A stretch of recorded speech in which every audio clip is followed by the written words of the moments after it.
¿Me coge bien el flequillo por ese lado? Es que nos falta el Carlos y tenemos un nuevo responsable de grado. Me pongo mi lado bueno, mi lado. Bueno, hermanos, espero que sea un día feliz para vosotros, como acabamos de cantar. Los que estuvisteis aquí hace un mes y me escuchasteis, sabéis que prediqué poniendo por título Bienaventurado los que confían en Cristo. Felices los que confían en Cristo.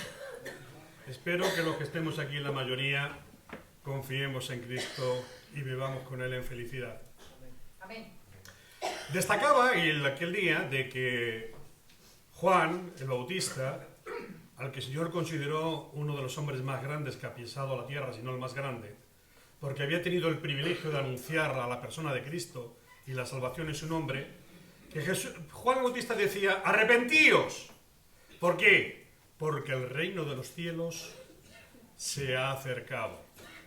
Cuando Jesús comienza su predicación, repite estas palabras, arrepentíos, porque el reino de los cielos se ha acercado.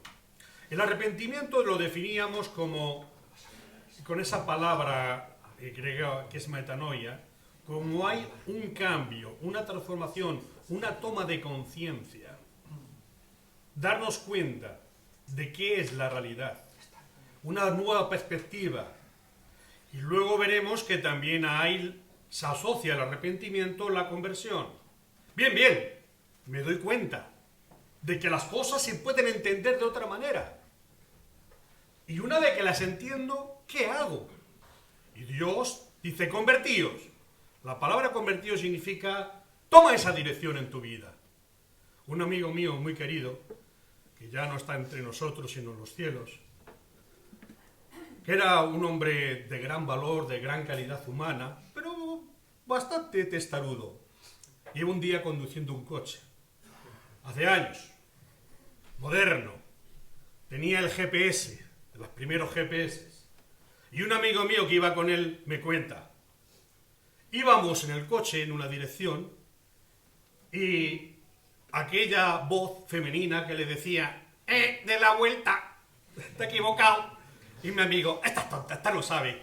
Y seguíamos haciendo kilómetros. Y esta cada vez, de la vuelta, salga al próximo giro. Esta que sabe, está equivocado, ¿cómo va a saber? Era un hombre de firmes convicciones.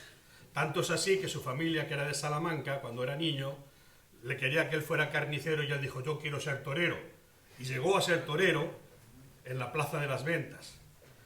Y este hombre no hacía caso a la voz de aquella que nos está. Hasta que llevaba ya 200 kilómetros y se dio cuenta de que iba para Andalucía y había cogido la carretera de Barcelona. Esto es una parábola moderna. Hay que ver cómo es alguna gente, ¿eh? Cómo son los demás. Pero es que un día me ocurrió a mí. Un día me ocurrió a mí. Yo también me puse el GPS, en mi caso no lo puse, dije, lo voy a poner cuando traspase el túnel. Yo iba a la carretera de La Coruña, los que conocéis sabéis que hay un túnel kilométrico. Yo dije, yo una vez que ya traspase el túnel, ya pongo para que me vaya indicando las carreteras más pequeñas, el desvío que no conozco. Y yo llevaba en mi cabecita el túnel.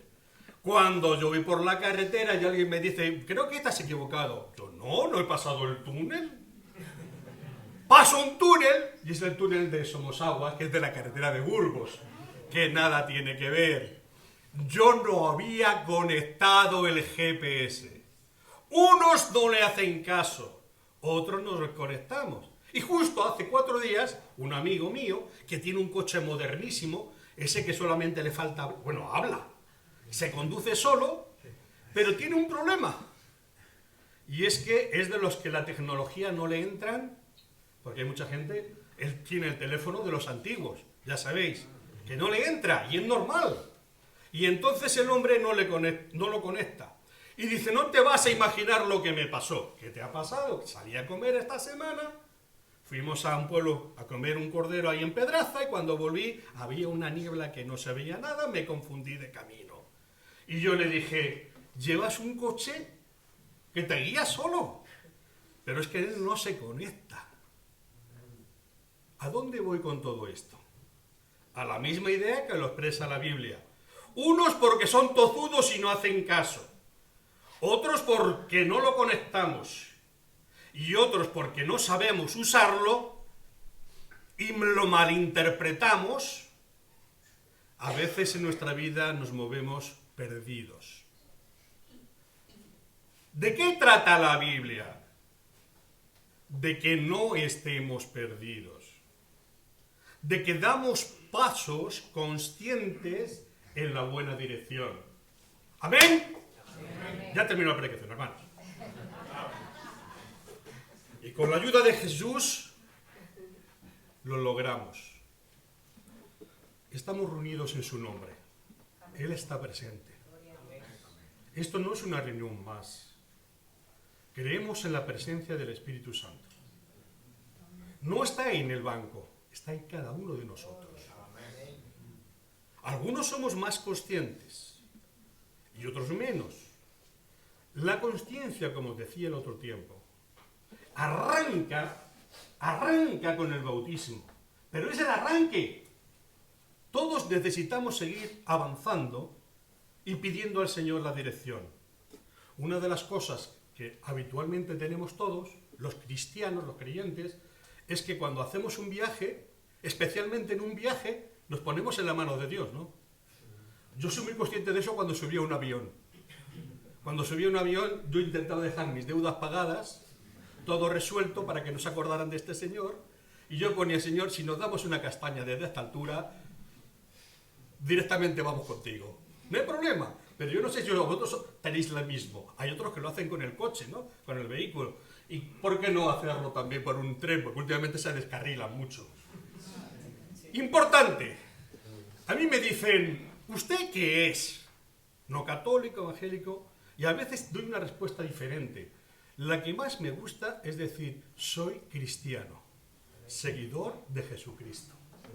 Porque es verdad que somos protestantes. Bueno, porque históricamente, es verdad que somos evangélicos, porque leemos los evangelios y seguimos en él. Pero lo que nos identifica es ser cristianos. Porque ser seguidor de Cristo no defrauda a nadie. Porque Cristo no defraudó jamás. Nos gustará más una persona que otra, pero más pronto o tarde nos defrauda. Cristo no defrauda cuando confiamos en él.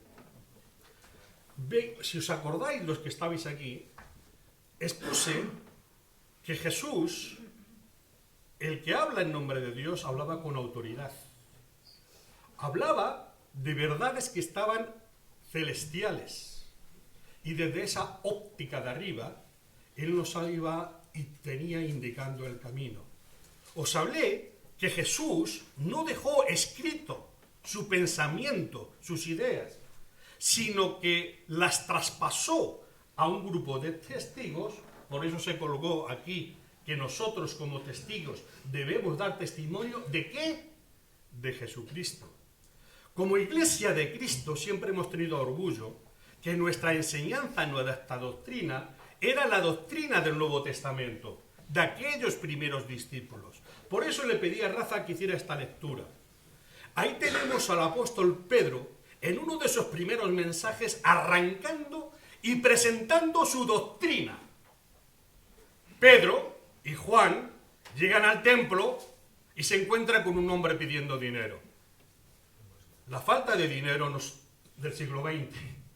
Hay gente que tiene dificultad y acude a las iglesias por dificultad. Aquí hay hermanos responsables que nos podría dar una lista de miles de personas que han llegado a esta congregación pidiendo dinero. ¡Miles! Y somos apenas un centenar. ¿Podemos resolver el problema? El mundo entero no tiene dinero para resolver el problema. El mundo actualmente debe 4 veces y media lo que produce. ¿Se debe? ¿A quién? Eso es otro tema, para clases de sociología y economía. Pero debe. El dinero en sí nos lleva al sometimiento. Ya los Pitágoras y los matemáticos entendían que tú no puedes reproducir cuando las cosas están limitadas.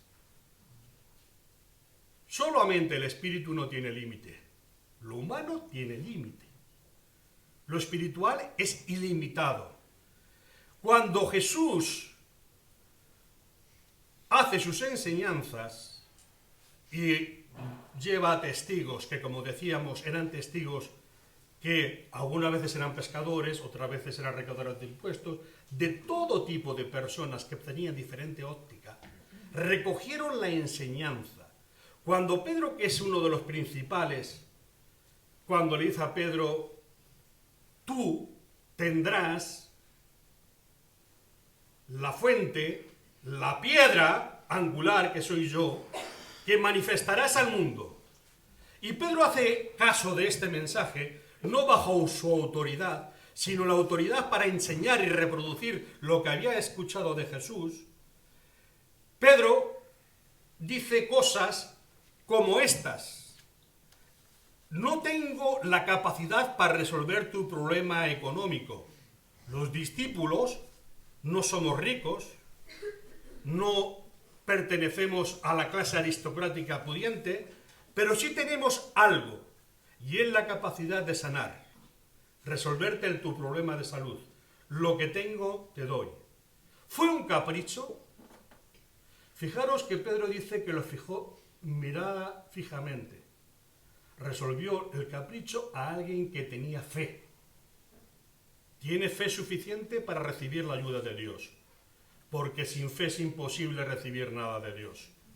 Hasta el mismo Cristo nos dice la Escritura que había hecho miles de milagros y venían de todas las zonas. Cuando llegó a su pueblo, un pueblo pequeño, en su pueblo no pudo hacer, porque la gente no creía en él. Un muchachito que ha jugado con mis hijos, ¿cómo va a hacer él ser Dios? Un muchachito que ha trabajado, que me puso la puerta, la ventana. Menospreciaban a Jesús. Nazaret no pudo hacer milagros. Es esencial que en nuestra vida tengamos fe en Dios para que éste actúe. El poder de Dios no ha disminuido. Aquel hombre recibió la sanidad en nombre de Jesús. Y dice el texto que Pedro y Juan comienzan un discurso cuando atribuyen a ellos un poder, como que el origen del poder está en uno. Y ellos lo primero que dicen, ¿os recordáis cuando acabé la predicación, cuando Juan el Bautista dijo, no me miréis a mí, mirad a aquel que yo indico, porque el que yo indico, Jesús de Nazaret, está sobre todos, y es necesario que él crezca, pero que yo mengüe. Sabéis que posteriormente también le va a ocurrir a otros apóstoles que les quieren hacer, aquí ha aparecido Zeus, ha aparecido Apolos, ha aparecido... No, nosotros somos hombres igual que vosotros. La autoridad que tenemos es que invocamos al nombre de Jesús. Y él, bajo esa autoridad, ha sanado a este hombre. Dice el texto que Dios es el Padre y el Dios de Abraham. A Abraham le conocemos y respetamos. El Dios de Moisés le conocemos y respetamos. Aún hoy día, a 20 siglos de distancia, las religiones judías, islámicas, respetan a Abraham, a Moisés, a Isaac, a Ismael, pero no respetan a Dios ni a Jesucristo como Señor y Cristo. Fijaros lo que hace Pedro. Reivindica y le dice, el Dios de aquellos que vosotros respetáis es este, al que vosotros crucificasteis, asesinasteis y entregasteis a Pilato, que tenía la autoridad para ejercer su ejecución, su muerte. Pero fijaros la bondad de Pedro. Es una bondad que se nos pide a todos. Lo hicisteis por ignorancia, por inconsciencia. No solamente vosotros, también los gobernantes. Pedro, ¿qué te pasó? Algo te ha trastornado. Pero sí eran unos malvados. Pero Pedro estaba lleno del amor de Dios. ¿Acaso Jesús no había dicho, Padre, perdónalos, porque no saben lo que hacen? cuando él era crucificado?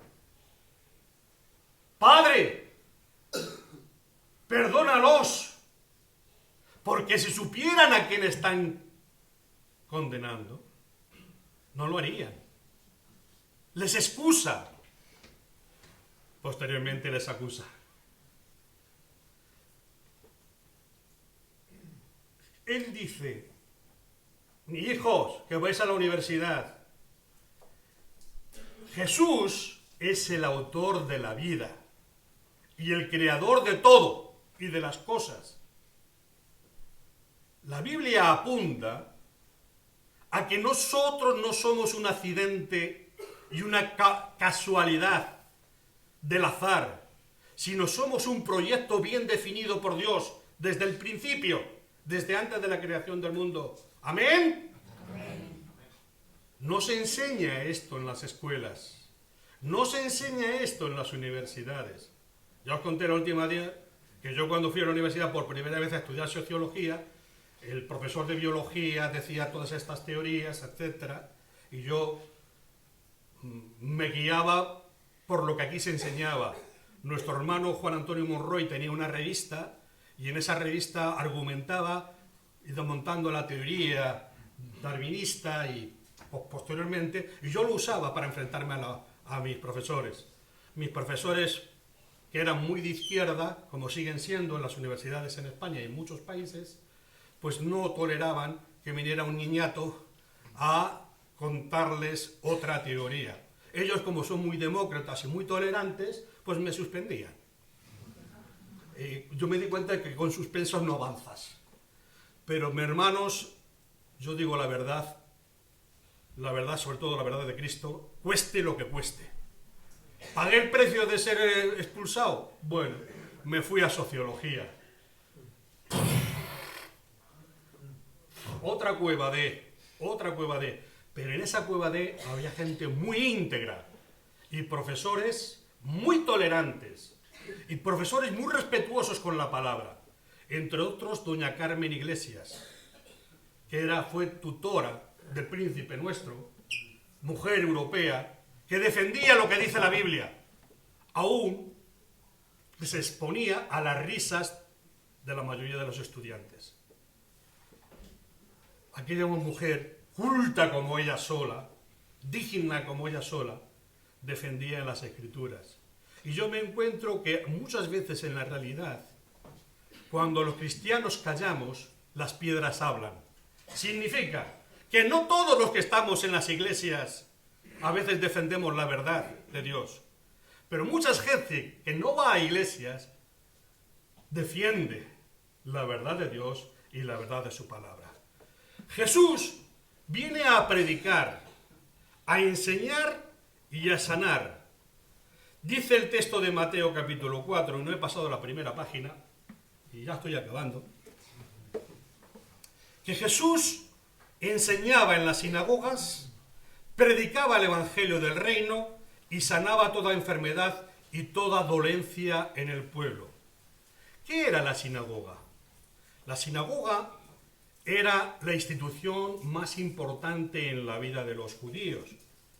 Había una diferencia entre lo que eran las sinagogas y el templo. El templo había solo uno, en Jerusalén, pero sinagogas había en todas las ciudades donde había un grupo de judíos, porque se congregaban en torno a la sinagoga. Era la institución docente, la universidad religiosa popular de aquel tiempo. Si alguien tenía una enseñanza, una idea, algo que enseñar, acudía a la sinagoga. Es lo que dijimos que hizo Jesús. Al principio era la sinagoga. Y Jesús no solo predicaba, sino que también sanaba a los enfermos. Dice el texto que Jesús se hizo muy famoso en toda la región de Siria, la misma Siria que conocemos hoy.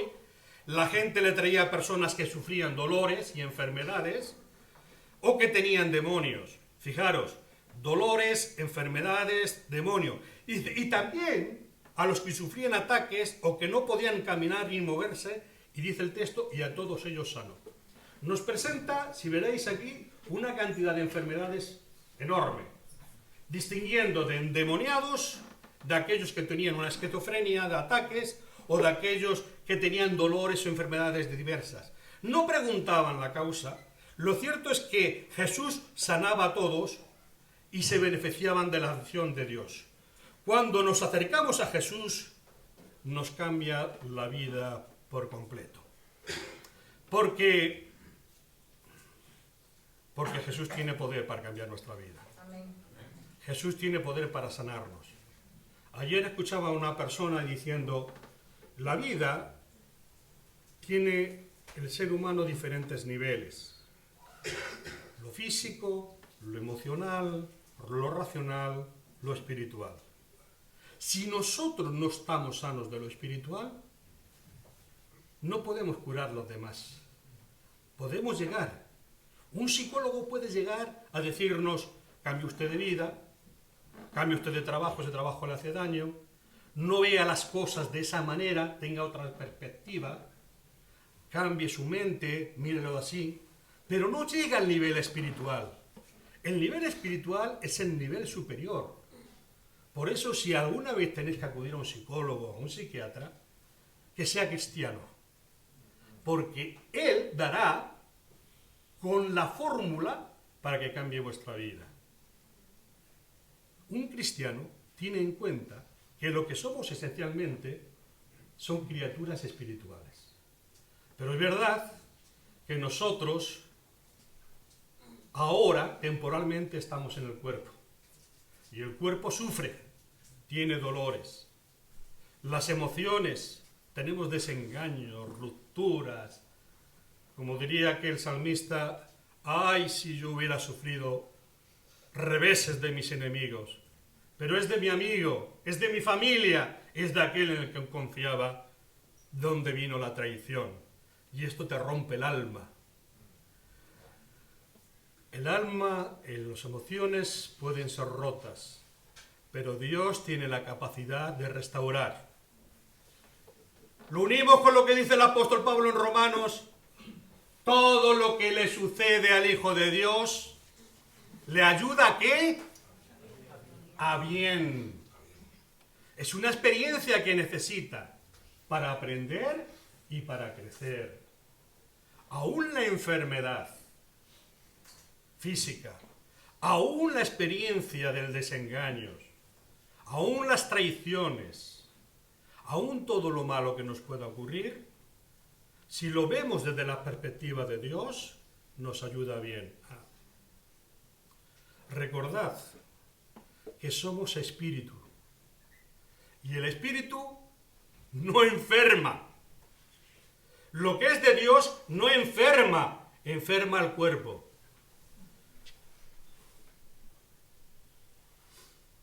Os cuento, ayer escuchaba a un ingeniero con doble máster en ingeniería muy racional. Testimoniaba que sufrió en una operación y murió. Durante 45 minutos estuvo muerto. Cuenta que traspasó al otro lado y se encontró con experiencias, como diría el apóstol Pablo, insisto, y esto no es la razón, porque Jesús lo más importante que tiene, bienaventurados los que creéis sin haber experimentado milagros.